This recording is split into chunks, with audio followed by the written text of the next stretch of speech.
भारत सरकार ने देश में धार्मिक स्वतंत्रता और सीक्रेट एजेंसी रॉ पर बैन की मांग करने वाली अमेरिकी सरकार की अंतर्राष्ट्रीय धार्मिक स्वतंत्रता आयोग USCIRF रिपोर्ट को खारिज कर दिया है।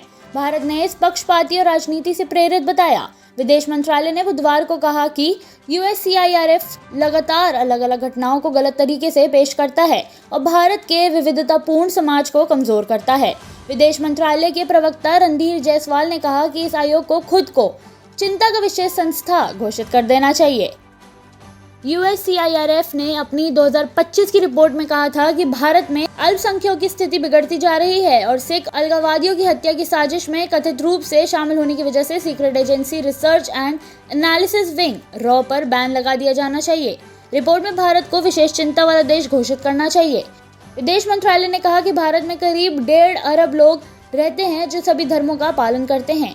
हालांकि हमें कोई उम्मीद नहीं है कि USCIRF भारत के बहुलवादी समाज के सह अस्तित्व को स्वीकार करेगा।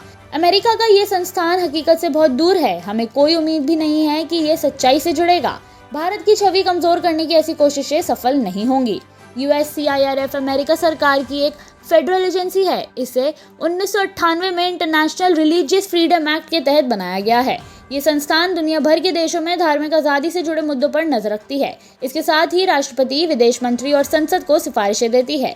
ये पहली बार नहीं है जब USCIRF ने भारत के खिलाफ इस तरह की रिपोर्ट जारी की हो। इससे पहले 2024 में इसने भारत में अल्पसंख्यकों पर हमले को लेकर एक रिपोर्ट जारी की थी, जिसे भारत सरकार ने खारिज कर दिया था। इसके अलावा भी बीते कई सालों में ये इस तरह की रिपोर्ट जारी कर चुका है। ऐसी और जानकारी के लिए देखते रहिए सामाजिक जागरण न्यूज़।